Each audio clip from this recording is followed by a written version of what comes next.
Deputy Mayor Watson noted, the Winter Carnival does start this week. And before I introduce our first speaker, I'm going to give you just a little bit of interesting facts about the carnival today. So the current Winter Carnival committee contains 10 dedicated volunteers. So they are the engine that keeps this event going year after year.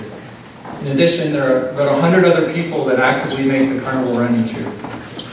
So these volunteers serve the community as the fuel that keeps it going. And because of these volunteers, we're able to do a 5-day event with minimal budget.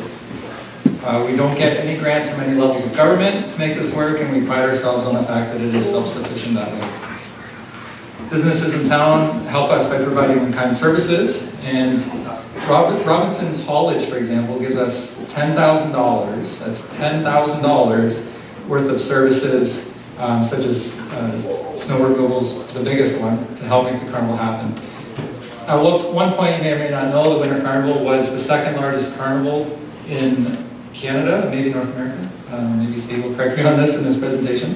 And the audiences were huge, easily in the tens of thousands. One year, the goal was to hit 100,000. Not sure if they met that goal or not, but I mean, to have a goal like that is just pretty impressive in and of itself. So this is the carnival's 48th year, and we're preparing for a very special 50th year. And just to go back to the volunteers for a second, volunteers are the lifeblood of the event. If you have ever helped out with the carnival, either this year or in previous years, if you want to just raise your hand, because I know there's a lot of you, Chair Rob Abbott, so a lot of people, anyone else, there's a few others, but thank you so much. Give a round of applause for the volunteers. So our first speaker is one of these volunteers. Steve Nealock has been with the committee for, I'm not sure how many years, 5 or 6 years now. But he has been a Gravenhurst resident since the 60s, or he has been linked to Gravenhurst since the 60s. He has a family cottage up in the Skoie Bay. Toronto bred. He was a West Coaster for a while and moved back to town in 1991. Steve loves going to Disney World for all its creative aspects, and he's a big fan of Skoie. Steve is a long-standing committee member, and he brings a positive attitude and energy to that group. So to tell us more about the history of the carnival, here is Gravenhurst Winter Carnival organizing committee member, Stephen Nealock.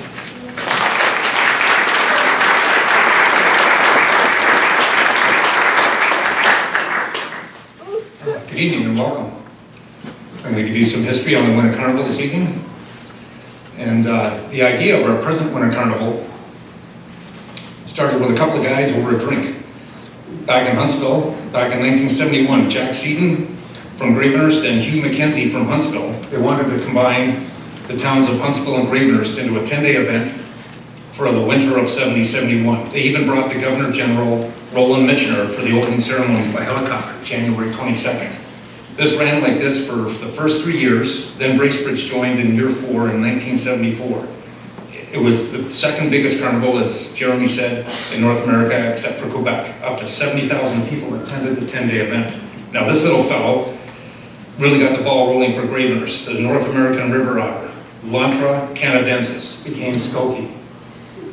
A contest was held among elementary school children, and for many of the entries, 12-year-old Stacy Odlum, as you see here, was chosen. And she was chosen as her drawing of the otter for Skoie. And the otter was chosen because he's supposed to be a fun-loving animal. And later on, she became a snow queen at one of the carnival events. Now, after we broke Skoie out of the Toronto Zoo, his career really took off. He started working hard, putting in appearances all over Muskoka. He has done music videos, been on national TV, hung in political circles, and shook hands with many. And even though he is no Saturday Night Beaver, he's known to bust out a few moves on the dance floor now and then. I'm sure he led the Torchlight Parade in 1971 with 1,500 people at the Gravenhurst Opera House for the official start. For 9 years, from 71 to 1980, the carnival was a 10-day event. Then in 81, it went to a 4-day event. It was the summer of '69 that Jack Seaton and Hugh Mackenzie's and others were sitting around one evening on their summer tables having a drink, talking about starting the winter event. With a few drinks and a song, Skoie and the carnival had a number of hits. Stomping Tom Connors even did one back in the day. The Curry brothers in town with their music shop have helped on some as well as many other musicians. The first carnival in 1971 had 200 events. Today we have around 50 but back then it was 3 towns combined. As the 1980s rolled along, the carnival stayed combined with the 3 towns, but each town started to look more at their own events. After volunteer burnout, changes to insurance and liability legislation, the carnival in Gravenhurst stopped around the mid-1990s, around 95, 96, I recollect. In 2008, a group of volunteers got the carnival going again. Skoie was recalled from hibernation. He had put on a little weight, was less frightening to children. Now this picture from 1982 of Pratt's Pit, where the demolition derby was held, had 4,000 spectators. It's still a very popular event today. Over the decades, the carnival has had great coverage with TV, radio, newspaper, and social media. As you can see, Rick Mercer here. We've had Lieutenant Governor Roland Michener, Lieutenant Governor John Aird, breakfast television, many a mayor, Norm Miller, Tony Clement, CTV, CKVR, City TV, CBC, CFTO, the Minister of Tourism, Uncle Bobby, Hugh Claremont, and many others. Now, snowmobiles are a big part of the Winter Carnival and a big part of winter. In 1971, they paraded 110 snowmobiles down the main street of Gravenhurst in front of the Opera House here for the opening ceremonies, and at one point it gathered 3,000 spectators. Today we have high-speed radar runs and puddle jumps with sledders coming from all over Ontario and the northern US. Back in the 70s, they had snowmobile safaris around Muskoka Bay. Now we have sleds that will do almost 200 miles an hour in radar runs. Other events for the carnival include hockey tournaments, pancake breakfast, winter carnival parade, snow queen pageants, puppeteers, fishing derbies, bowling tournaments, arm wrestling, log sawing, nail driving, donut eating on a string, demolition derby, bed races, Skokie's birthday party, millionaire's night, face painting, hay rides. They had a beard growing contest back in the day, film nights, a snow queen dance, and many other activities.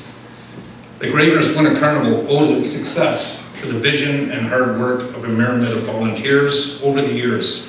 Many people have come and gone and inspired others to carry on. Employees of the town, Beaver Creek Corrections, the many business and business owners that have given their time and energy and money and sponsorship. The participation of our schools and many more not mentioned make these events possible. I hope you have enjoyed this light glimpse into the decades of the Gravenhurst Winter Carnival history. So come celebrate the carnival this coming weekend and bring your canoe and come join us.